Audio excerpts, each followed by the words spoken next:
become one of the most important countries in Southeast Asia.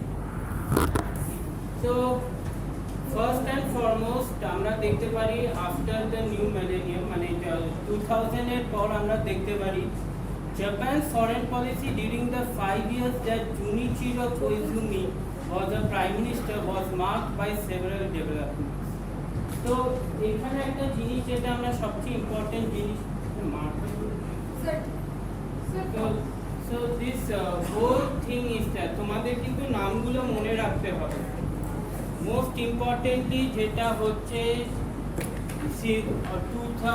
1990s onward যে জাপানের prime minister হচ্ছে তাদের কিন্তু সবার নাম মনে রাখতে হবে, বিকজ ওইভাবে কিন্তু এটা যেমন এই হচ্ছে জুনিচিরো কোইজুমি।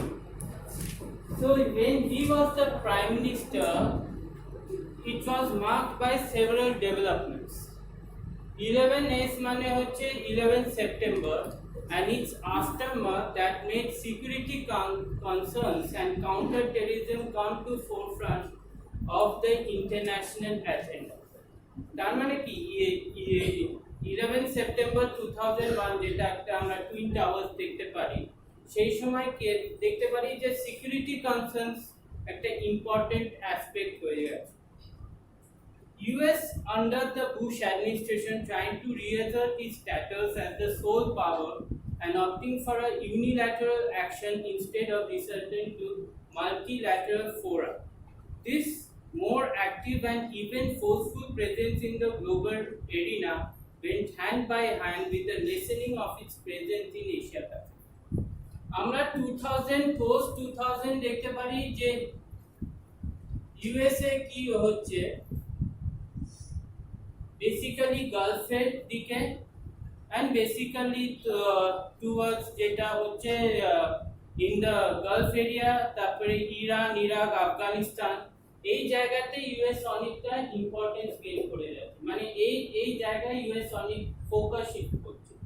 তো যখন এই জায়গায় যখন সেন্ট্রাল এশিয়াতে ইউএস যখন ফোকাস শিফট হচ্ছে, তখন একটা জিনিস কি দেখতে পাচ্ছি, একটা জিনিস যেটা দেখতে পাচ্ছি যে এশিয়া প্যাসিফিক রিজিয়নটা কিন্তু ভয়েড হয়ে যাচ্ছে, মানে এশিয়া প্যাসিফিক রিজিয়নটা তখন কিন্তু আর কেউ দেখছে না, এই রিজিয়নটা পুরোপুরি একটা ফাঁকা রিজিয়ন হয়ে যাচ্ছে।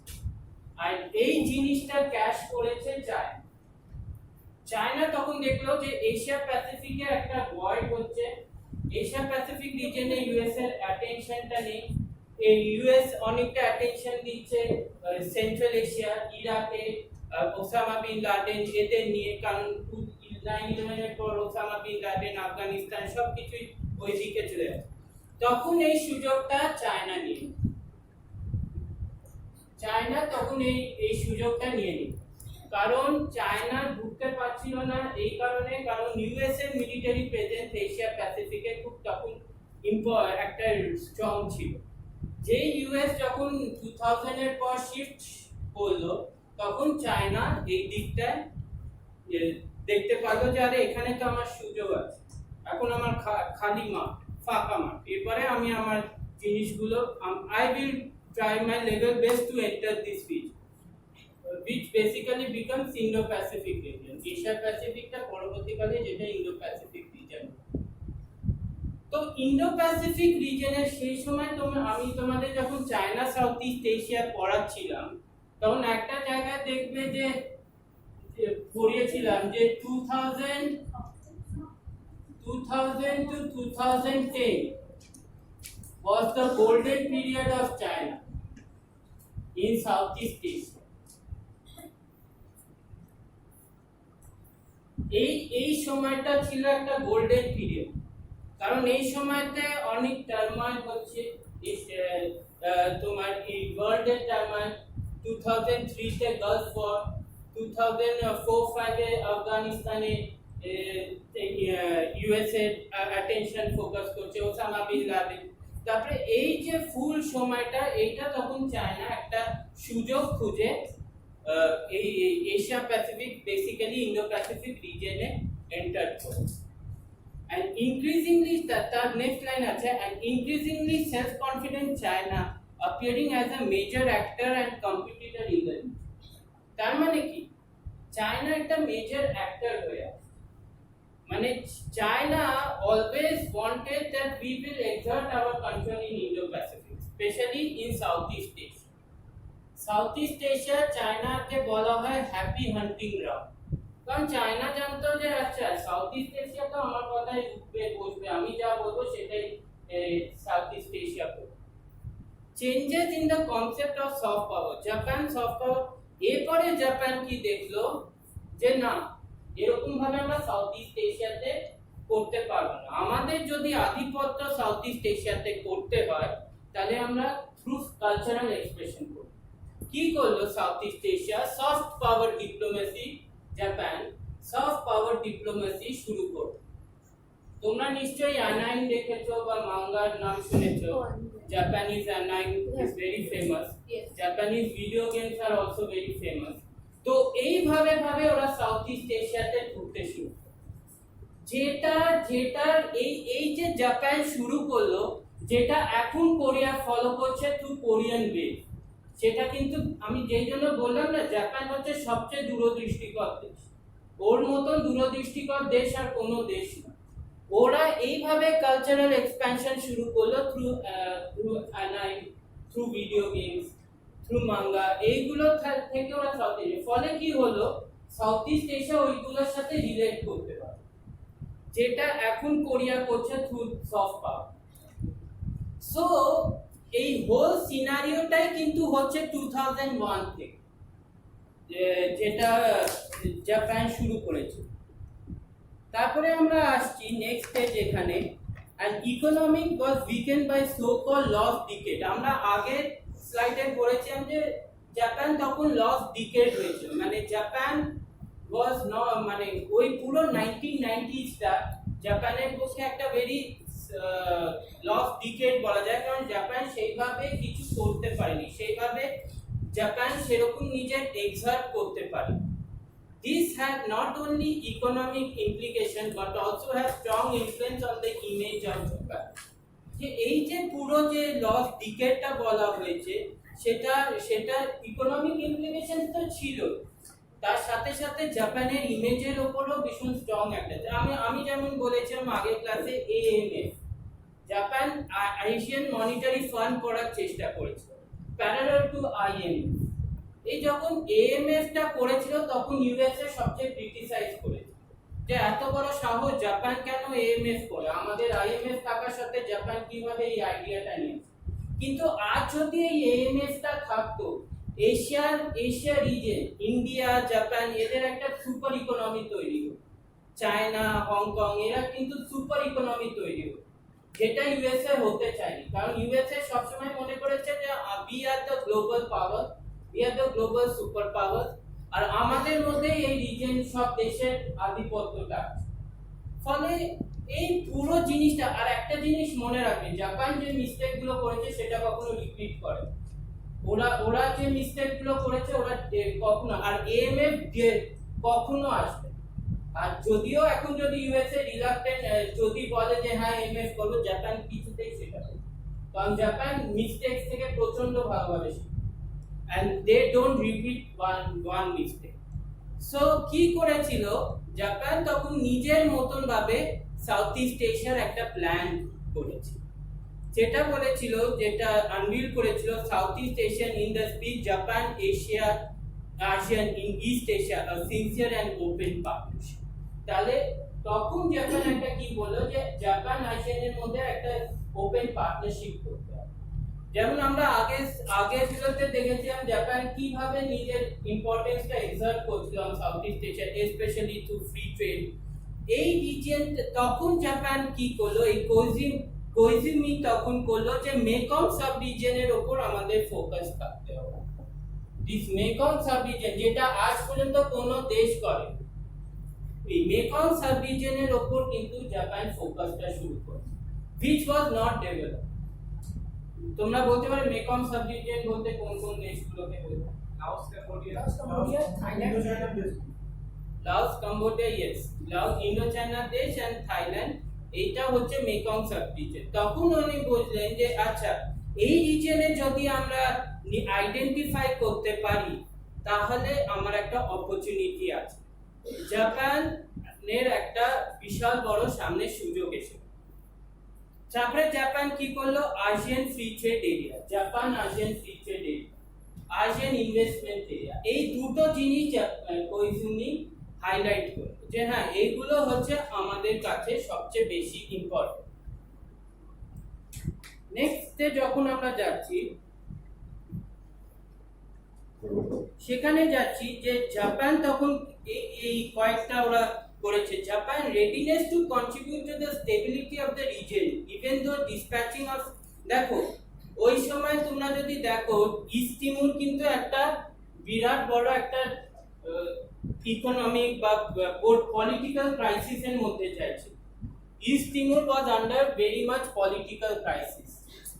তো এই যে ইস্ট তিমুরের যে ক্রাইসিসটা হচ্ছিল সেই ক্রাইসিসটার জন্যই কিন্তু জাপান অনেক তাদের পিস কিপিং মোডালিটিস বা পিস কিপিং মিশনস গুলো ওরা সেন্ড করে, বিকজ জানতো যে এই যদি আমরা ইস্ট তিমুরের পলিটিক্যাল স্টেবিলিটিটা আমরা প্রমোট করতে পারি তাহলে কিন্তু জাপানের একটা ইমেজ স্ট্রং হয়, এন্ড জাপানের ইমেজ স্ট্রংও হয়েছে। ইস্ট তিমুরে যখন ওই পলিটিক্যাল যখন একটা আনস্টেবিলিটি দেখা গেছে তখন জাপান অনেক ফিনান্সিয়ালি অনেক তোমার পলিটিক্যালি অনেক ভালোভাবে ওরা এই মিশনটা করেছে। 5 কংক্রিট ইনিশিয়েটিভ যেটা ওরা করেছে, exchange and cooperation between university. ওরা ফার্স্ট কি করলো, they were the first country যারা জাপান যারা তোমার ইউনিভার্সিটি টু ইউনিভার্সিটি ওরা এক্সচেঞ্জ প্রোগ্রাম স্টার্ট করেছে। যেমন টোকিও ইউনিভার্সিটির সাথে চুলালঙ্কন ইউনিভার্সিটি, তেমনি ন্যাশনাল ইউনিভার্সিটি অফ লাওসের সাথে ইউনিভার্সিটি অফ কিয়োটো। এই যে একটা এক্সচেঞ্জ প্রোগ্রাম শুরু করলো, এইখান থেকেই জাপান একটা কি করতে লাগলো, ইউথকে ওরা এন্টারপ্রাইজিং বানালো। and 2003 was as the year of Japan ASEAN exchange, মানে এইখানে একটা 2003 টা ওরা যেটা মনে করলো যে this is the year of Japan ASEAN exchange। তারপরে আমরা কি দেখতে পারি, Japan ASEAN comprehensive economic partnership, এগুলো কয়েকটি ইনিশিয়েটিভ অফ ডেভেলপমেন্ট। এই যে পুরো ব্যাপারটা, এই যে জাপান যে পুরো ব্যাপারটা হচ্ছে তার একমাত্র কারণ হচ্ছে নিজের আধিপত্য বজায় রাখার জন্য। ফর এক্সাম্পল তোমাদের একটা মজার এক্সাম্পল দিই, এই সময়তে গোল্ডেন পিরিয়ড চায়না কি করছিল, ওরা যত সাউথ ইস্ট এশিয়াকে বলছিল যে হ্যাঁ তোমাদের অনেক কিছু দেব, তোমাদের বিরিয়ানি খাওয়াবো, চাইনিজ খাওয়াবো, সব কিছু খাওয়াবো, আর এরা সাউথ ইস্ট এশিয়া খেয়ে যাচ্ছে। কিন্তু প্রবলেম হচ্ছে জাপান তখন স্ন্যাক্স ডেলিভার করছে, মানে ধরো রোল বা অন্য কিছু প্যাটিস এইগুলো দিচ্ছে, তাতে সাউথ ইস্ট এশিয়ারা ডেফিনেটলি চায়নার ওপর টিল্টেড বেশি ছিল। আচ্ছা বাবা রোজ বিরিয়ানি দিচ্ছে, রোজ চাইনিজ খাওয়াচ্ছে, কিন্তু কতদিন আর এগুলো সহ্য হয়, বিরিয়ানি বা চাইনিজ কতদিনই বা সহ্য হয়। আর সাউথ ইস্ট এশিয়ার এমনই অবস্থা হয়ে গেছিল। আর লাস্টের দিকে চায়না কি করছিল, ভেজাল করছিল, মানে যেটা তোমাদের সহজ সরল কথায় যে ওরা একদম ভেজাল জিনিস, স্টেল জিনিসগুলো দিচ্ছিল, যেটা সাউথ ইস্ট এশিয়ান কান্ট্রিজ কোনোটাই পছন্দ করছিল, যে আমাদের ওপর কেন এত ভেজাল দিচ্ছে, আমাদের এত মেলানো জিনিস কেন দিচ্ছে। তো দিস হোল থিং যে এই জায়গাতে তখন চায়না তো ভাবেনি যে এরকম একটা সিচুয়েশন হবে যে পোস্ট 2010 এর পর থেকে যে একটা ডেভেলপ হবে, সেটা চায়না হচ্ছে হ্যাঁ নিচ্ছে খাচ্ছে, ব্যাস আর কি, আমাদের তো হয়ে যাচ্ছে, আমার গড উই আর গেইনিং, আমরা তো গেইন করেই যাচ্ছি। বাট এই যে ছোট ছোট ইনসেন্টিভস গুলো দিচ্ছিল জাপানকে, যে এখনো ফিল্ডে নামে, চায়না ফিল্ডে নেমে বেশ গোল টোল করে যাচ্ছে, জাপান কিন্তু এখনো ফিল্ডে নামে। জাপান ফিল্ডে নামলো হচ্ছে পোস্ট 2010, যখন জাপান মনে করলো যে এবারে যখন আমি ফিল্ডে নেমেছি, এবার আমি ফিল্ড ছাড়ব, এই ফিল্ডেই আমি গোল দেব। তো এইগুলো হচ্ছে ওরা ওয়ার্ম আপ করছিল। জাপান সাইডে 2000 থেকে 2010 ওরা সাইড লাইনে ওয়ার্ম আপ করছিল। এইগুলো কয়েকটা প্রপোজাল দিয়ে, যেমন 2003 as the year of Japan ASEAN exchange, Japan ASEAN economy, এগুলো কয়েকটা ওরা ওয়ার্ম আপ দিচ্ছিল।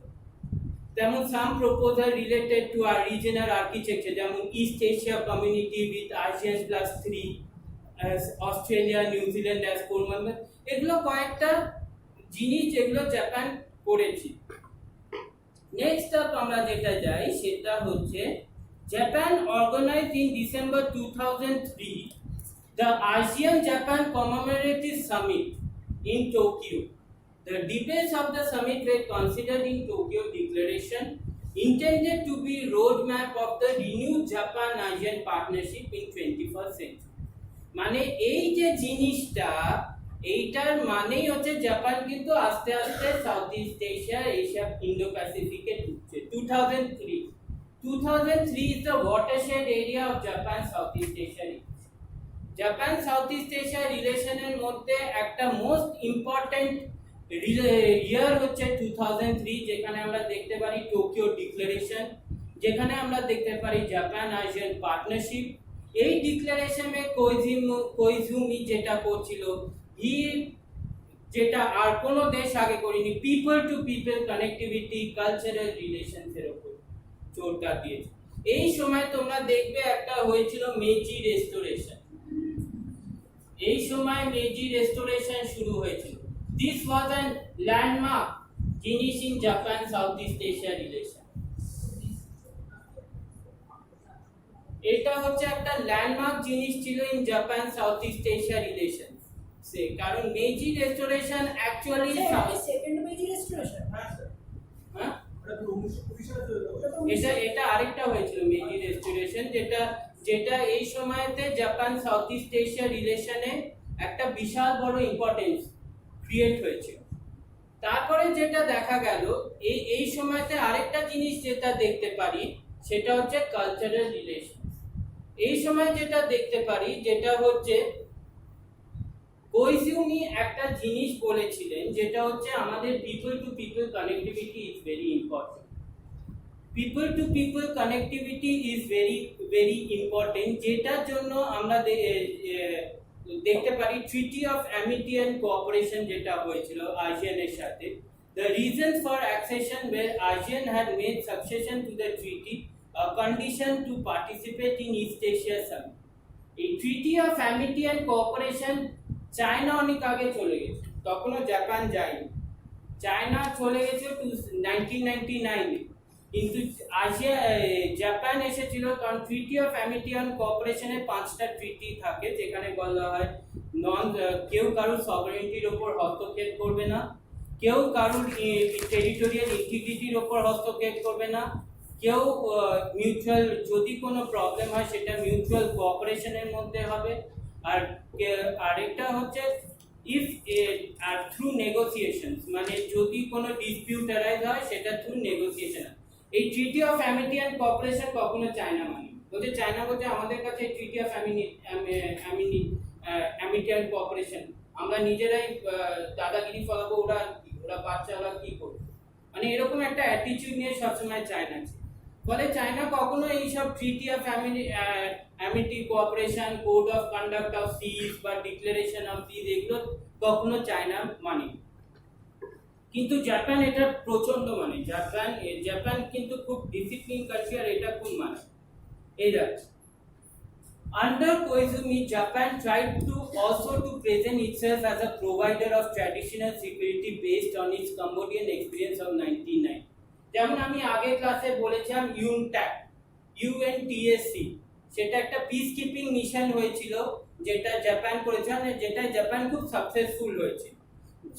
জাপানের কিন্তু সেই সময় 1500 জন পিস কিপিং মিশনসরা যাদের পাঠিয়েছিল, বেসিক্যালি পুলিশ বা এরা, তারা মারা গেছিল, বা তবুও সেই পিস কিপিং মিশন জাপান করেছে, যার জন্য জাপানকে লর্ড করা হয়েছে। Japan discharged forces for peacekeeping operation in Timor Leste in 2002. Timur লেস্টেটা তখন একটা পলিটিক্যাল ক্রাইসিস চলছে। তোমার কেউ বলতে পারে ইস্ট তিমুরের ক্যাপিটাল কি? Delhi. And also to Aceh in 2005 to assist the recovery efforts of 2004 tsunami. First country যে 2004 সুনামিতে যে এসেছিল, যে ফার্স্ট এড পাঠিয়েছিল, সেটা কিন্তু Japan. Japan was the first country. ওরা কিন্তু অনেক আগে থেকে, এটা চায়না জানতো, চায়না চুপ করেছিল। যদি তোমরা কখনো 2006 সুনামি এটা কথা শোনো, আমি একটা ভিডিও দেখছিলাম ডকুমেন্টারি, চায়না 3 দিন আগে জানতো ওখানে সুনামি, চায়না জাস্ট চুপ করে গেছে, কিছু বলেনি। they wanted it, they want the tsunami to happen in এটা, কারণ they knew that এই সুনামিটা যদি হয়, ইন্ডিয়া, শ্রীলঙ্কা, ওইদিকে থাইল্যান্ড সব devastated, and they wanted। Japan অনেক আগে বলে দিয়েছিল যে একটা সুনামি ওয়ার্নিং ট্রিগার আসছে, বি প্রিপেয়ার। ওদের তখন ইউএসএ জেনেছে কয়েক সেকেন্ড, ইউএসও যখন জেনেছে তখন শেষ, বাট চায়না অনেক আগে জেনে গেছে, প্রায় 3 ডেজ আগে ওখানে ওদের জিওগ্রাফাররা তারা জেনে গেছে যে ওখানে একটা প্লেট করছে, প্লেট নড়ছে। তো জাপান, চায়না জানতো কিন্তু চায়না চুপ করেছে। আর ওই সময় চায়না কিন্তু খুব একটা রোল প্লে করে। সুনামির ক্ষেত্রে যদি দেখো, যে দেশগুলো এসেছে সেগুলো ছিল ইন্ডিয়া, জাপান, অস্ট্রেলিয়া, নিউজিল্যান্ড, এই দেশগুলো এসে গেছে। কিন্তু চায়না যখন এলো অনেক লেটে, চায়না বলছে আমাদের ম্যাথ ফাংশনে আমরা আসতে জানি, কিন্তু চায়না জানতো ব্যাপার। In 2005, Japan participated for the first time in US Thai Cobra Gold exercise. It is remarkable that this contribution of Japan to security in Southeast Asia did not provoke in strong reaction anymore.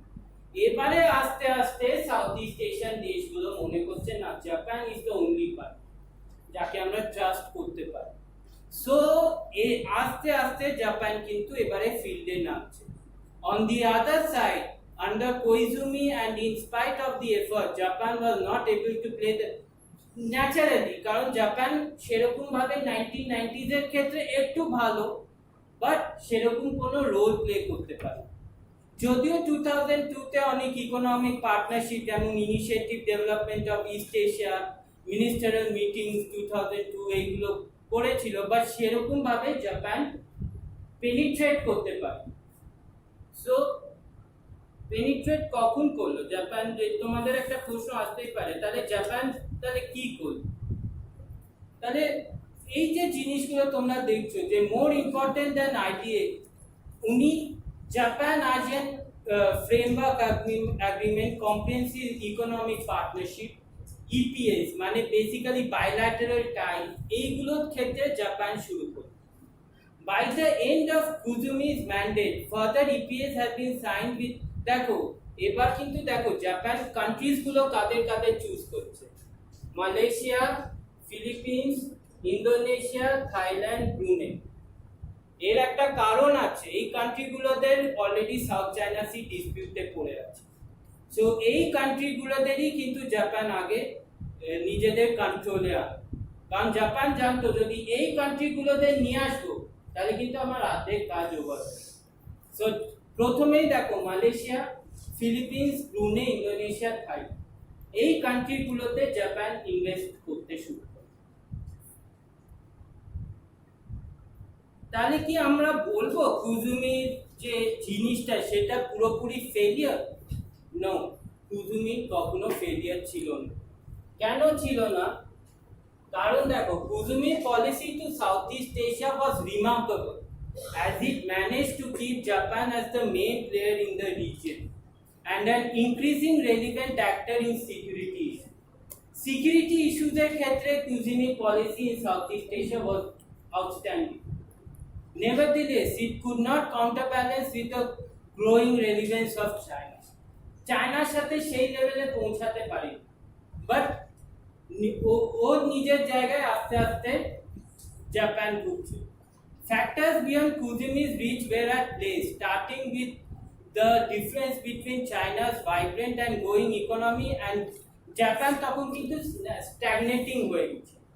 জাপানের economy 2010 খুব স্ট্যাগনেটিং economy চলে গেছে, মানে economy সেরকম কোনো strong একটা দেখতে পাচ্ছে না, এন্ড জাপান নিজের পজিশন গুলো লস করেছিল টু চায়না। বাট নেভারদিলেস এখানে একটা পোর কন্ডাক্ট হয়েছিল কুইজিমি টেনিয়ারে যেখানে positive attitude of south east Asian countries শুরু হলো। A poll conducted by Yomiuri Shimbun, মানে এটা একটা Japanese showed that more than 90% of Indonesian, Malaysian, Thai and Vietnam thought their country had good relation with Japan, and between 70 to 90% thought Japan to be a trustworthy nation. However, when comparisons are made with China, China comes out top, especially in Singapore, Malaysia and Thailand. Another survey in 2008 by Ministry of Foreign Affairs showed that economic and technology cooperation was the top area where ASEAN would like to see Japan engage. Only 6% of the respondents were eager to see Japan to enhance its military presence. Somehow the attempts by Koizumi to propose Japan as a security provider in Southeast Asia were not successful. সিকিউরিটির ক্ষেত্রে হয়তো Japan successful নয়, কিন্তু আস্তে আস্তে তোমরা এই যে ডেটাটা দেখতে পাচ্ছ, এই ডেটা থেকে বুঝতে পারছো কিন্তু জাপানের প্রেজেন্স আস্তে আস্তে সাউথ ইস্ট এশিয়ায় আসছে। এরপরে যে পুরো গেমটা চেঞ্জ করলো সে হচ্ছে শিনজো অ্যাবে। শিনজো অ্যাবে যখন এলো তখন জাপান ফুল ফ্লেজে মাঠে নেমে, আর এখন যেটা হয়েছে জাপান এখন গোল দিতেও শুরু। চায়না এখন ডিফেন্স হয়ে গেছে, জাপান এখন অ্যাটাকিং এ চলে গেছে। আর চায়না এবারে পরবর্তীকালে ও একদম ওকে রিজার্ভ বেঞ্চে বসিয়ে দেবে এরকম অবস্থা। বিকজ কারণ অলরেডি যে শিনজো অ্যাবে আর এখন যে কোইদিচি, এরা দুজন এসে যেভাবে Japan south east Asian relation করছে, চায়না ওই জায়গায় পৌঁছাতে পারে। কারণ চায়না অলরেডি বুঝে গেছে ওর শেষ, হিজ ওভার। চায়নার বেল্ট রোড ইনিশিয়েটিভ আরসিপি যতই করুক, ও এইগুলো একটা একটা প্যাকেজ নিয়ে করে রেখেছে, বাট ওই জায়গা থেকে ট্রাস্টটা যখন একবার ভেঙে দিয়েছে চায়না, সেই ট্রাস্টটা বিল্ড করতে চায়না পারে। জাপান এখন ট্রাস্ট করতে শুরু করেছে। তো এরপরে আমরা যেটা ইন্টারেস্টিং, এরপরে যে ইন্টারেস্টিং ফিচার্স গুলো আসছে সেটা হচ্ছে the election of 2009 marked the landmark year of Japan relation with Southeast Asia with the election of Shinzo Abe. The visit took Prime Minister Abe to Vietnam, Thailand and Indonesia. In Jakarta on January 18th, Abe formulated the 5 principles that will lead to Japan-ASEAN diplomacy. The protection and promotion together with ASEAN member state of universal values such as freedom, democracy and basic human rights. এই 5 principles যেগুলো উনি করলেন সেটা ছিল landmark. কি করলো? Protection and promotion, মানে এখানে সিকিউরিটি ইস্যুদের কথা বলছে। Promotion together with ASEAN member state of universal values, ASEAN member স্টেটের সাথে universal values such as freedom, democracy and basic human rights. To ensure free and open seas are governed by laws and rules, to welcome United States rebalancing. দেখো, যে United states আসলো 2010 এ, United states কি করলো? আমি south China C ডিসপিউটে পড়েছিলাম। United C বললো এটা আমাদের national interest, south China sea. তার মানে কি? জাপান অ্যাক্সেস দিল ইউনাইটেড স্টেটকে এই রিজনে আসা, যে to ensure free and open sea and to welcome United States rebalancing presence in the region.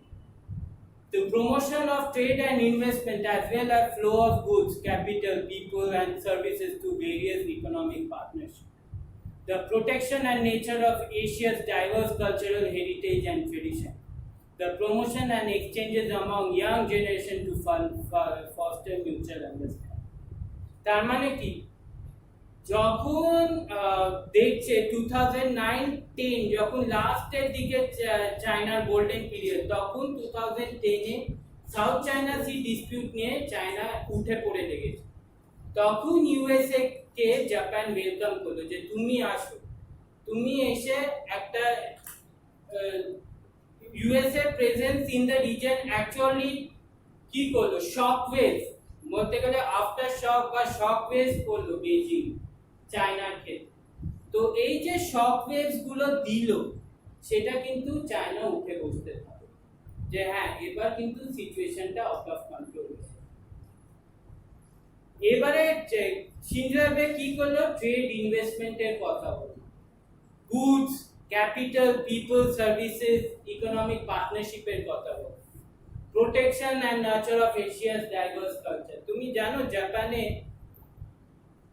যখন এদের হয় বেসাক বলে, যেটা ওদের বুদ্ধিস্ট হয়, সাউথ ইস্ট এশিয়ার অনেক বেসিক্যালি অনেকে জাপানে ট্রাভেল করে, একটা বুদ্ধিস্ট ট্রাইন আছে যেখানে, সেখানে অনেকে এই বেসাক ডেটা পালন করে। বেসাক ইজ বেসিক্যালি বুদ্ধ জয়ন্তী, যেটা হয় সেটা হচ্ছে বেসিক্যালি বুদ্ধ জয়ন্তী। এই সময় জাপানে একটা বুদ্ধিস্ট টেম্পল আছে যেখানে সবাই সাউথ ইস্ট এশিয়ার মেনি কান্ট্রি মানে অনেক পিপলরা সেই জায়গাতে যায়। সো এইভাবে ও কি করলো, এশিয়ার ডাইভার্স কালচারাল হেরিটেজ প্রমোট করলো, ট্রেডিশন প্রমোট করলো, অ্যান্ড এক্সচেঞ্জেস করলো ফর মিউচুয়াল আন্ডারস্ট্যান্ডিং এ। এরপরে যেটা আসছে, এটা একজন কোড দিয়েছে, south east Asia dances to the tune of Japan best. এটা মানে ওই নাচা নয়, but south east Asia dancing in the tune মানে এই ডক্ট্রিনটা হওয়ার পর সাউথ ইস্ট এশিয়া একদম মানে কি বলবো, তাদের তো একদম হয়ে গেছে, মানে দেবে লাইক আরে বাস আরেকজন আমাদের অল্টারনেটিভ আমরা পেয়ে গেছি, জাপানকে পেয়ে গেছি। চায়নার বদলে So in Southeast Asia, Japan can be said to enjoy unrivaled popularity. According to 2015 PU Global Attitude, an average of 80% respondent surveys across 4 Southeast Asian said they hold a favorable view of Japan. While China's expanding military footprint in disputed South China Sea had headline-grabbing impact, Japan's influence in this critical region is felt more steadfastly, but increasingly so in recent years. তো কি করলো, এখানে একটা মজার খেলা খেললো Japan. Firstly ও কি করলো, যারা যারা সাউথ চায়না সি ডিসপিউটেড ছিল, যে কান্ট্রিজ, ফিলিপিন্স, ভিয়েতনাম, তাদের সাথে প্যাক্ট শুরু করলো। কারণ এইটা যেটা করতো চায়না নিজের খেলাতেই জাপান খেললো, মানে বলটা ছিল চায়না কোর্টে, খেললো জাপান। কি করলো, ভিয়েতনাম আর ফিলিপিন্সের প্রথম দিয়ে দিল নিজের সাথে, মানে এনগেজ করে দিল। ফলে কি হলো, ভিয়েতনাম যেই এসে গেল, ফিলিপিন্স ভিয়েতনাম যেই এসে গেল, আস্তে আস্তে দেখলো ইন্দোনেশিয়া, দেখলো আমাদেরও সুযোগ আছে, টুক করে ইন্দোনেশিয়াও চলে গেল, তার সাথে সাথে মালয়েশিয়া ফলো করলো। আস্তে আস্তে যারা সাউথ চায়না সি এর যে দেশগুলো বিরক্ত ছিল, তারা জাপানের দিকে টিল্ট করতে শুরু করলো। ফলে কি হলো, একটা ফাউন্ডেশন ক্রিয়েট করলো। জাপানে তোমরা জানো, জাপান হচ্ছে মানে খেলোয়াড় হিসাবে ইজ আ ভেরি দুঃখর খেলা, মানে ওর মতন খেলোয়াড় খুব কম খেলতে পারে। চায়নার খেলাতেই জাপান খেললো, কিন্তু চায়না বুঝতে পারলো এমন খেলাটা খেল, কারণ পুরো ব্যাপারটা ও ফার্স্ট ফিলিপিন্স ভিয়েতনামকে করলো, আর ও জানতো লাওস ভিয়েতনাম কম্বোডিয়া এসে যায়। নেক্সট কান্ট্রিকে যে মালয়েশিয়ার পর হলো, নেক্সট কান্ট্রি যার সাথে থাইল্যান্ড আর বাইলাটারাল রিলেশন করলো সেটা থাইল্যান্ড। এবার যেই থাইল্যান্ড এসে গেল, তার সাথে সাথে সিঙ্গাপুর এসে, এই যে কান্ট্রিগুলো আসতে শুরু করলো, তখন বেজিং বুঝতে পারলো যে আরে বাস এইগুলো তো সব জাপানের দিকে চলে গেল। কারণ 2021 একটা ISES একটা পরিসংখ্যান দিয়েছিল, যেখানে 80%টা হয়ে গেছে 90% যারা জাপানকে ফেভারেবল করে, আর মোস্ট যারা ফেভারড করেছে সেটা হচ্ছে Thailand, Myanmar, Singapore, Indonesia, Malaysia, এই কান্ট্রিগুলো সবচেয়ে ফেভারেবল দিয়েছে। তার মানে চায়নার খেলাতেই জাপান খেলে দিয়ে চলে গেল, আর চায়না বুঝতেই পারে। সো এইটা একটা বিশাল বড় ইন্টারেস্টিং ফিচার, যেটা আমরা শিনজো অ্যাবের সময় দেখতে পারি। তাছাড়াও যেটা দেখতে পারি সেটা হচ্ছে, তোমরা দেখতে পারবে জাপান কি করলো, ইউনাইটেড স্টেটসকে বললো যে তোমরা ঢুকে যাও। মানে কি, ইউনাইটেড স্টেটসকে ঢুকিয়ে দিয়ে জাপান কিন্তু আসে, তার মানে কি এনগেজ করে দিল ইউএস চায়না দিকে, আর এই দিক থেকে নিজে খেলাটা খেলে। মানে থার্ড পার্টি, মানে এবার বেজিং কি করছে, বেজিং এর সাথে ইউএস এর ঝামেলা হচ্ছে, মানে বেজিং এর সাথে ওয়াশিংটনের ঝামেলা হচ্ছে, এইদিকে ওয়াশিংটন মাঝে মাঝে পাঠিয়ে যাচ্ছে, বেজিং এদিকে বন্ধ করছে, খেলাটা এইদিকে খেলে নিচ্ছে। স্যার আরেকবার প্রথম এবার না, ইউএসএ আর চায়নার ওই ব্যাপারটা ইউএসএ চায়না কি হয়েছিল, ফার্স্ট কি করলো, জাপান কি করলো, যে ইউএসএ কে ওয়েলকাম করলো সাউথ চায়না সি এ। তোমাদের যেটা পড়িয়েছিলাম USA China South China Sea এ। এবার দেখছে 2010 এ যখন হিলারি ক্লিনটন বলে দিল যে এটা আমাদেরও ন্যাশনাল ইন্টারেস্ট, চায়নারও ন্যাশনাল ইন্টারেস্ট, তখন কি করলো, চায়না ইউএস এর একটা দ্বন্দ্ব লেগে গেল। এবার এটা ইউএসএ জানতো, ইউএসএ তখন বললো জাপানকে যে ইউএস এর সাথে জাপানের অলরেডি প্যাক্ট হয়ে গেছে, তখন in the mean time Japan এই দেশগুলোতে বাইল্যাটারাল রিলেশন শুরু, ওখানে ও এনগেজ হয়ে গেল সাউথ চায়না সি কে, ওকে মা বলছে তুই এখানে কেন এলি, ও বলছে আমি এই বেশ করেছি যে তোর সাথে কি, তোর এটা জমিদারি নাকি, এই নিয়ে ঝামেলা হয়েছে, ওইদিকে করতে গিয়ে এইদিকে জাপান খেলাটা খেলে নিল, ফলে একটা ইন্টারেস্টিং পর্যায়ে এসে গেল সাউথ মানে এই ডিসপিউটটা নিয়ে। তো এই ব্যাপারটা পুরো পুরো কন্ট্রোল করে দিল সাউথ ইস্ট এশিয়ার কান্ট্রি। আর আমরা এদিকে কি দেখতে পারি, in the mean time Japan নিজের ইনফ্রাস্ট্রাকচারাল টেকনোলজিক্যাল অ্যাডভান্স করতে শুরু, মেড ইন জাপান জিনিসগুলো পাঠাতে শুরু, যার ফলে পুরো পুরো এরিয়াটাই জাপানের অধিগ্রহণে এসে গেল। তো তারপরে যেটা আমরা দেখতে পারি সেটা হচ্ছে ইস্ট ওয়েস্ট একটা করিডোর শুরু হলো, ইস্ট ওয়েস্ট করিডোর, যেটা ইকোনমিক করিডোর। এই পুরো বিষয়টা কিন্তু যখন জাপান একটা জিনিস করত, যেমন তোমাদের আগে বললাম চায়নার বিরিয়ানি আর চাইনিজ ও আর পছন্দ হচ্ছে না, এবার জাপান কি করলো, সাজিয়ে গুছিয়ে ভাত ডাল মাছ ঝোল চিকেন যা পাচ্ছে দিচ্ছে, এবার সেগুলো সাউথ ইস্ট এশিয়া নিয়ে নিচ্ছে, কারণ ভালো লাগে, আর কতদিন বিরিয়ানি চাইনিজ খাবে সাউথ ইস্ট এশিয়া। তো ফলে কি হলো, ওরা এই জিনিসগুলো নিতে শুরু করলো, এন্ড ওদের কাছে এগুলো ওয়েলকামিং হতে শুরু, ওরা কি করলো, আরে এই জিনিসগুলো তো বেশ ভালো, এতদিন এগুলো খেয়ে খেয়ে পাগল হয়ে যেত, এগুলো খায়। তো এই যে ওরা জিনিসগুলো শুরু করলো, এই যে ওরা জিনিসগুলো নিতে শুরু করলো, that has improve Japan to penetrate in south east. এই পুরো ব্যাপারটা জাপান তখন একটা পুরো স্ট্র্যাটেজিক ভাবে সাউথ ইস্ট এশিয়াতে শুরু। A more recent and pressing priority of Japan has been stepping up joint exercises with and capacity building for regional countries with an interest in maritime security and stability in South China Sea, including দেখো Indonesia, Philippines, Vietnam, এই যে দেশগুলোর সাথে Japan যে একটা joint military exercises গুলো শুরু করলো, তার মানে কি নিজের আধিপত্য অলরেডি করে, মানে আমি ফুট দিয়ে দিলাম, আমি আমার স্ট্যান্ড দিয়ে দিলাম, এবারে আমার কিছু করার। সো এই যে জাপান জিনিসটা শুরু করলো, within a short period of time, এখানে বলা যায় within a short period of time Japan সব সাউথ ইস্ট এশিয়ান কান্ট্রিজের ট্রাস্টটা গেইন করলো। মানে বলতে গেলে দেখো এক একজন এক এক ভাবে হতে শুরু, জোকো উইডোডো সে জাপানকে প্রেস করতে গেল, ফিলিপিন্সের যখন রোবার্তো দুতার্তে সে বললো বাহ জাপান দারুণ কাজ করছে। তারপরে তোমার মালয়েশিয়ান প্রাইম মিনিস্টার সে বলছে অসাধারণ জাপান কাজ করছে। এই যে ওরা জাপান শুরু করলো, এখানে কিন্তু চায়নার এক্সপ্যানশনিস্ট ড্রাইভটা কিন্তু টু সাম এক্সটেন্ট আটকে গেল। চায়নার কি হলো যে একটা এক্সপ্যানশন যে করতে চাইছিল রিজিয়নে, সেটা কিন্তু থেমে গেল। আর এবে কি করলো, ইন দ্য মিন টাইম এর সাথে নেভার ড্রিল করে সাউথ ইস্ট এশিয়ান কান্ট্রিজদের সাথে ড্রিল করে জয়েন্ট এক্সারসাইজ করে টোকিওর সাথে সাউথ ইস্ট এশিয়ার একটা রিলেশন তৈরি।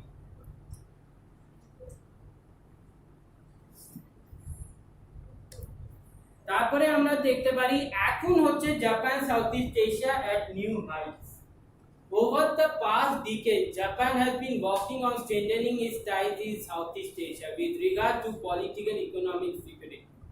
on April 29, 2022, Japanese Prime Minister Fumio Kishida embarked upon his three-nation tour of Southeast Asia, including Indonesia, Vietnam, and Thailand. এই যে জাপান করে দিল ইন্দোনেশিয়া, ভিয়েতনাম, থাইল্যান্ড, এরা হচ্ছে strong south east Asian country.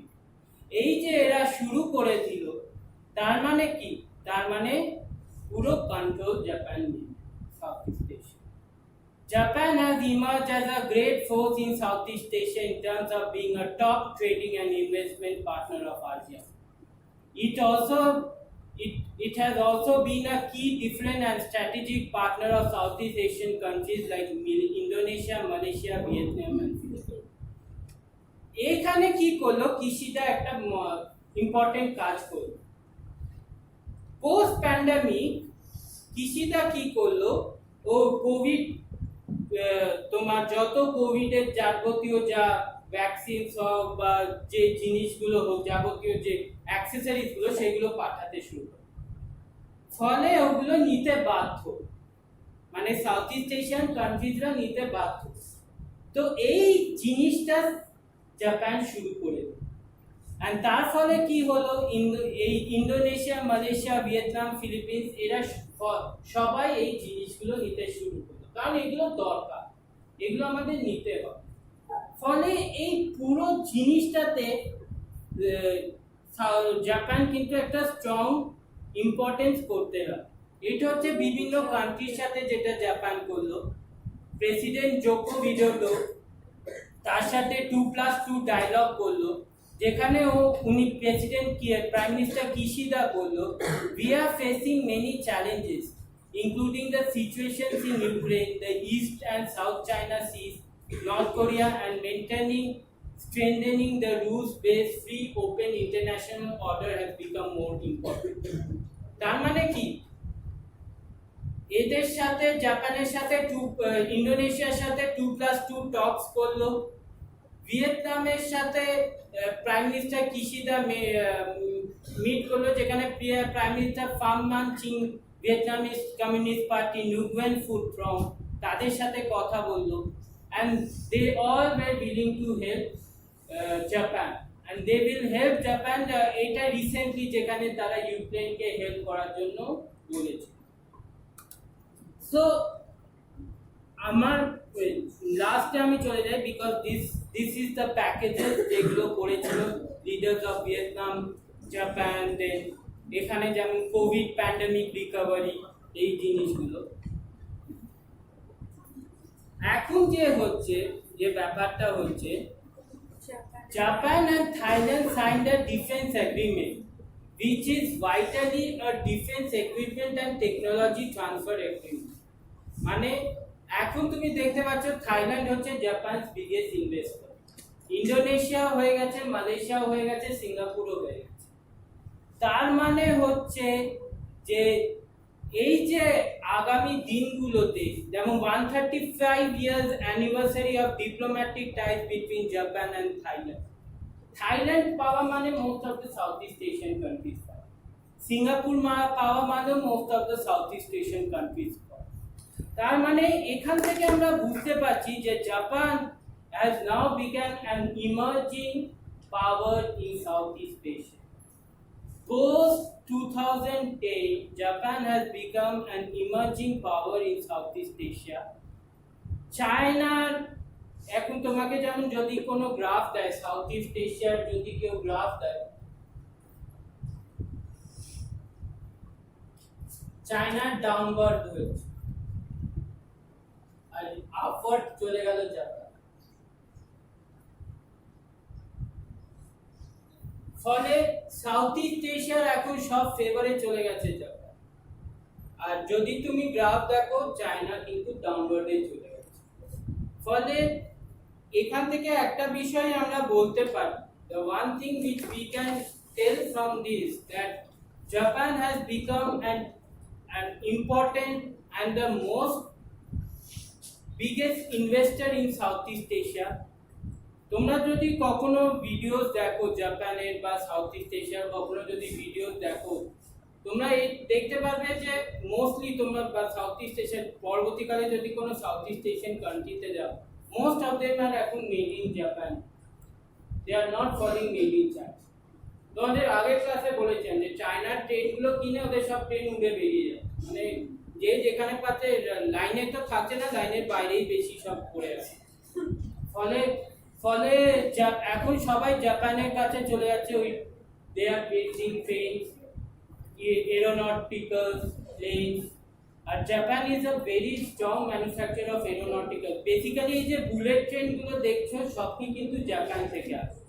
ইন্ডিয়াতে একটা জাপানের থেকে বুলেট ট্রেনের মডেল নিয়ে শিনকাশিন যেটা বুলেট ট্রেন যেটা একমাত্র জাপানে চলে, সেই মডেলটাই ইন্ডিয়াতে আসবে। কারণ অবভিয়াসলি জাপানের ছাড়া কেউ কোনো সেরকম নেই যারা এই ট্রান্সপোর্ট কানেক্টিভিটি বা ইলেকট্রনিক্স অ্যাপ্লায়েন্সের এত একটা স্ট্রং হোল্ড নিতে পারে। আর এখন যদি সাউথ ইস্ট এশিয়ায় বলো কারা কোন ল্যাঙ্গুয়েজটা মেজরিটি সব শিখছে, সেটা হচ্ছে জাপানিজ, তার সাথে সাথে কোরিয়ান। এই দুটো ল্যাঙ্গুয়েজ সাউথ ইস্ট এশিয়া খুব শিখছে। চায়না কিন্তু অনেকে ডিমিনিশ করে দিচ্ছে, চায়না কিন্তু খুব একটা কেউ শিখছে না। ফলে যখন জাপান বা যখন চায়না সাউথ ইস্ট এশিয়া যখনই পড়া হবে, তোমরা দেখতেই পাচ্ছ এই স্লাইডের মধ্যে যে কিভাবে একটা ফিয়ার্স কম্পিটিশন হচ্ছে। Basically south China sea, basically তোমার চায়না জাপানের মধ্যে একটা যে রাইভালরি, সেগুলো সবই হচ্ছে। সো দিস জিনিসগুলো তোমাদের মনে রাখতে হবে। দ্যাটস ওয়াই আমি আগের ক্লাসে বলেছিলাম যে south east Asia Japan relation হচ্ছে to some extent Japan to Japan via China.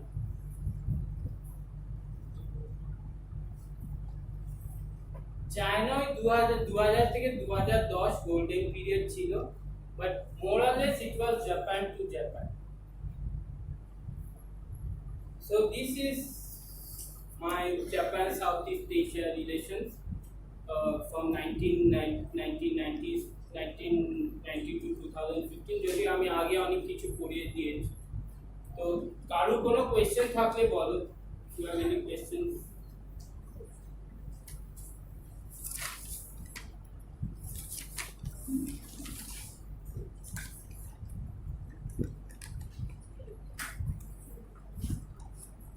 কোনো ইউনিট থাকলে তোমরা বলো, ইউনিট 1 বা ইউনিট 4 এর থেকে কারো যদি কোনো কোয়েশ্চেন থাকে সেটা বলো।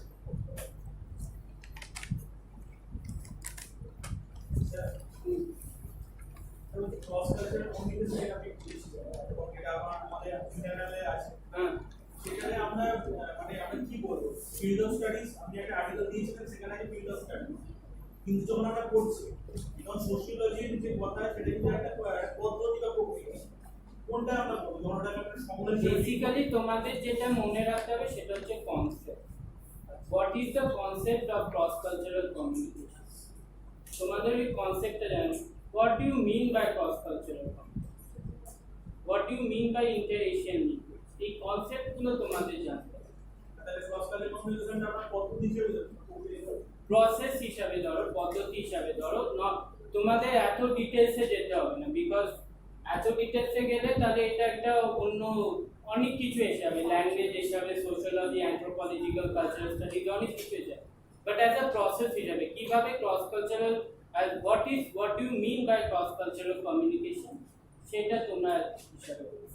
স্যার একটা আপনি যেগুলো আপনি দেওয়া আছে নন ভার্বাল কমিউনিকেশন, মানে ওটাকে এক্সপ্রেশন দিয়ে যদি কমিউনিকেশন গুলো হচ্ছে বা সোশ্যাল মিডিয়া থ্রুতে হচ্ছে। সোশ্যাল মিডিয়া, দেখো সোশ্যাল মিডিয়া তো একটা বিগেস্ট রোল প্লে করে না ক্রস কালচারাল কমিউনিকেশনের ক্ষেত্রে। যেটা তুমি ধরো নন ভার্বাল বলতে বেসিক্যালি সোশ্যাল মিডিয়া থ্রু তোমার ফেসবুক বা হোয়াটসঅ্যাপ বা ভিচ্যাট, এই যে জিনিসগুলো বেরোচ্ছে সেগুলো থ্রু দিয়েও তো হচ্ছে, বিকজ এখানে তুমি ভার্বালি কিছু করতে পারছো। So this is basically social media একটা ইম্পর্টেন্ট রোল প্লে করে ক্রস কালচারাল কমিউনিকেশন, যেখানে তুমি ইজিলি কানেক্টেড হতে পারো অন্যান্য দেশের, অন্যান্য রিলিজিয়ন বা অন্যান্য দেশের লোকেদের সাথে। তুমি এখন এখানে বসে তুমি যদি এখন একটা গ্রুপে যাও, সাউথ ইস্ট এশিয়ান গ্রুপে, সেখানে একটা কমেন্ট দিল, ওই সময় ওইখানকার একজন লোক এসে তোমায় কমেন্ট দিল, আবার তুমি কমেন্ট দিলে, এটাই হচ্ছে একটা ক্রস কালচার। ওরা এক্সচেঞ্জেস, বেসিক্যালি তোমাকে মনে রাখবে it's an exchange between two culture. Cross culture মানে it's an exchange between two culture. এই জিনিসটা মনে রাখলেই তোমরা বুঝতে পারবে যে cross cultural. Plus inter Asian linkage, inter Asian হচ্ছে এশিয়ার অন্তর্ভুক্ত, east Asia, south east Asia, south এশিয়ার মধ্যে যে অন্তর্ভুক্ত ব্যাপারটা, সেটাই হচ্ছে লিঙ্কেজ। তাদের কি লিঙ্কেজ আছে সেই জিনিসগুলো বুঝলেই হবে। তোমাদের ডিটেলসে ল্যাঙ্গুয়েজ বা অ্যানথ্রোপোলজিক্যাল স্টাডিজ ওগুলোতে যেতে হবে, বা সোশিওলজিক্যাল স্টাডিজ ওগুলোতে যেতে হবে। জাস্ট তোমরা কনসেপ্টটা বলো, what is you mean by cross culture, what you mean by cross cultural communication. So the comparison between Japanese language or American language of English. না, জাপানিজ ল্যাঙ্গুয়েজে কোনো ইংলিশ হয়, ব্রিটিশ ল্যাঙ্গুয়েজ আর আমি জাপানিজে ইংলিশ কি করে হয়? জাপানিরা নিজেরাই জাপানিজ স্যার ল্যাঙ্গুয়েজ। আপনি যে আর্টিকেলটা দিয়েছিলেন ইন্টারন্যাশনাল লিঙ্কেজ মোবাইল সোসাইটিস, ওই তাহলে কি মোবাইল সোসাইটিসও বলতে হবে? মোবাইল সোসাইটিস যে আর্টিকেলে, সেখানে তোমার ইন্টার এশিয়ান লিঙ্কেজটা পেয়ে, এনসেন হো যে আর্টিকেলটা দিয়েছিলাম, সেখানে তোমার ইন্টার এশিয়ান লিঙ্কেজের ব্যাপারটা পেয়ে। ওর কনসেপ্টটা কি? ইন্টার এশিয়ান লিঙ্কেজ হচ্ছে যেটা পাস্ট আর প্রেজেন্টের মাঝখানে হিস্টোরিক্যাল থেকে কন্টেম্পোরারি ব্যাপারটা, সেটাই হচ্ছে কিন্তু ইন্টার এশিয়ান লিঙ্কেজ। তোমাদের মধ্যে হবে যে দুটো, মানে inter Asian linkage is basically deals with diaspora studies, migration studies. যেখানে যে ডায়াসপোরা, এই যে আজকে ইন্ডিয়ানসরা থাইল্যান্ডে যাচ্ছে, বা চাইনিজ ডায়াসপোরা ইন্ডিয়াতে আছে, যেটা চায়না টাউনে আছে, it's a part of inter Asian linkage, সম্পর্কের ইতিহাস। বেসিক্যালি ওরা তো, চায়না হচ্ছে ইস্ট এশিয়ার আন্ডারে, আর আমরা হচ্ছে সাউথ এশিয়া। এই যে চাইনিজ ডায়াসপোরা যারা চায়না টাউনে আছে, বা এদের যে একটা ডায়াসপোরা ক্রিয়েট হচ্ছে, this is about the inter Asian linkage. দুটো রিজিয়নের মধ্যে লিঙ্কেজ, দুটো মানে অন্তর রিজিয়নাল লিঙ্ক, মানে অন্তর এশিয়ান লিঙ্কেজ, সেটাই তোমাদের মনে রাখবে।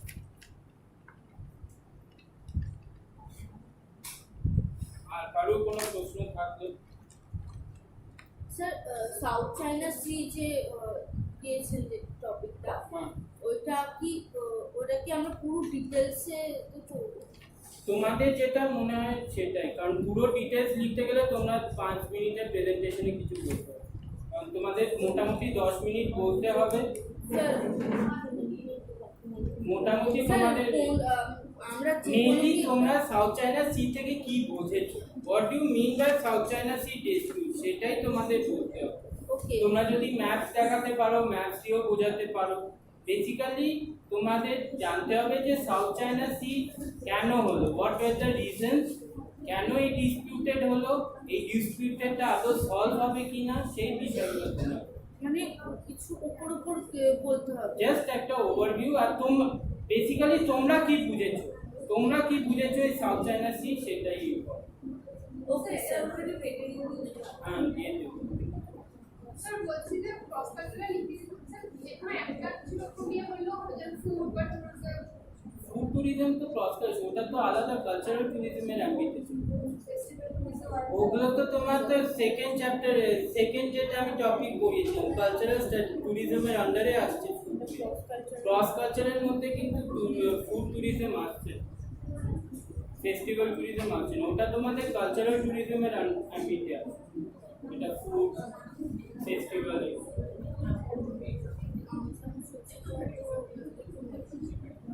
আর কারো কোনো প্রশ্ন আছে?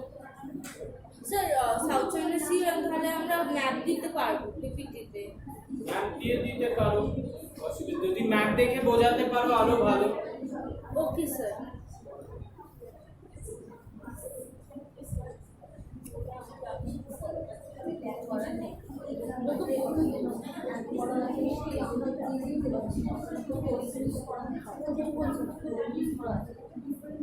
দেখ এখানে জাপানিজ ইংলিশ যেটা বলেছে সেটা কোনো সাথে তুমি যেটা করবে সেটা আমেরিকান ইংলিশ আর ব্রিটিশ ইংলিশ। যেমন অর্গানাইজেশন,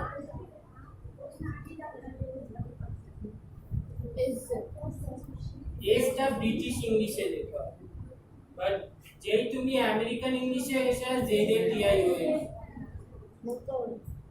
যেমন কালার COLOUR এটা হচ্ছে ব্রিটিশ, COLOR টা হয়ে যায় আমেরিকান।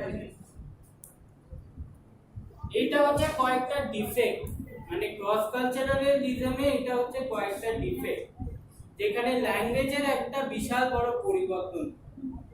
এই জিনিসটা তোমাদের মনে রাখতে হবে যে এই যে ল্যাঙ্গুয়েজের একটা পরিবর্তন হয় কেন হয়। তো বাংলা ল্যাঙ্গুয়েজ আমরা যেটা কলকাতায় বলি বা যেটা অন্য জায়গায়, আমাদের কলকাতা ভাষার সাথে অনেক ডিফারেন্স থাকে, অনেক মানে অনেক রিজনে। চট্টগ্রাম, সিলেটি বাংলা সব আলাদা, সেটা নোয়াখালী আলাদা। তো এই জিনিসগুলো তোমাদের মনে রাখতে হবে। এই জিনিসগুলো তোমাদের মনে মানে রাখতে হবে। তাহলে ওদের ভাষাটা ইয়েতে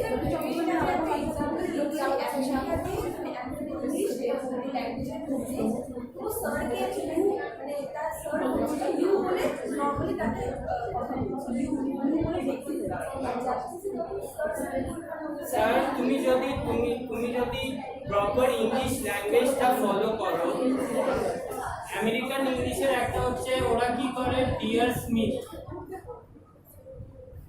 ওদের যে প্রফেসর, ধরো স্মিথ হচ্ছে ওখানকার প্রফেসর, ডিয়ার স্মিথ বল, কিন্তু ওরা স্যার বলছে না। বাট কিন্তু যদি তুমি প্রপার ব্রিটিশ ল্যাঙ্গুয়েজ হয় ওরা দেখে রেসপেক্টেড স্যার,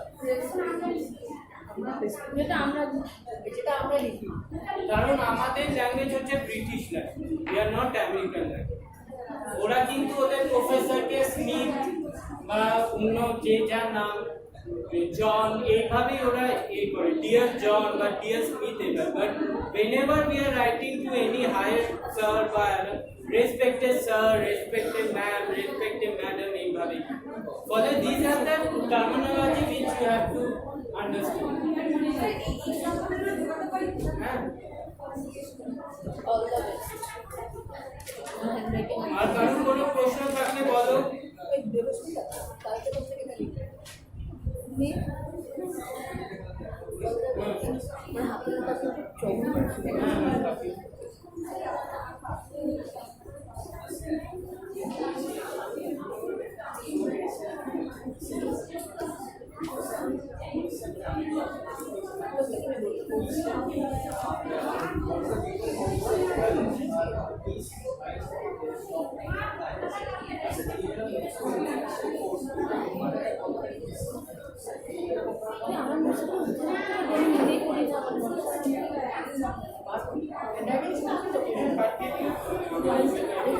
হোয়াটসঅ্যাপে বা ইমেলে পাঠাবে, হোয়াটসঅ্যাপে পাঠাবে।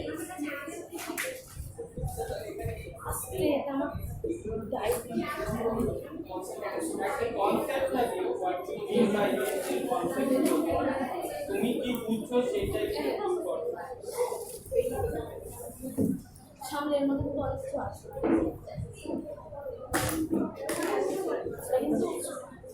যথার্থ অর্থে চিত্রমুখের থাকা।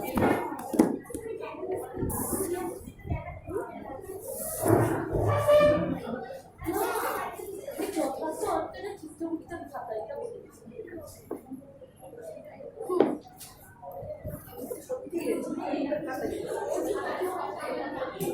না, যেদিন আসেনি ওদিনও নোট পাবি না।